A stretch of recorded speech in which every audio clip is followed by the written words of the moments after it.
Guys welcome back to my channel. আমি তোমাদের জন্য নতুন ভিডিও নিয়ে চলে এসেছি। কি ভিডিও না, সরকারপুল মেন্টাল হসপিটাল বিল্ডিংয়ের যেই ডক্টর, ওনার ব্যাপারে কিছু বলতে চলেছি। গাইজ তোমরা দেখতেই পাচ্ছ ওই যে উনি।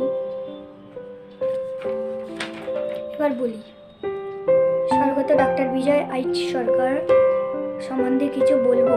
ওনার নাম ডক্টর বিজয় এইচ সরকার। ওনার জন্ম 1 ভাদ্র, ইংরেজির আগস্ট 18 1931-এ জন্মগ্রহণ করেন। উনি মেন্টালি হ্যান্ডিক্যাপড পেশেন্টদের দেখাশোনা করতেন। সরকারপুল মেন্টাল হসপিটালে এই বিল্ডিংটি উনি প্রতিষ্ঠা করেন এবং সরকারপুল মেন্টাল হসপিটাল বিল্ডিংয়ের যে স্থান, ওই অ্যাড্রেস আমি তোমাদেরকে ডেসক্রিপশন বক্সে দিয়ে দেবো, তোমরা দেখে নেবে। উনি এখন আর পেশেন্ট দেখাশোনা করেন না। উনি বর্তমানে মারা গেছেন কবে না, 13 মার্চ, মানে 13 মার্চ 2019-এ।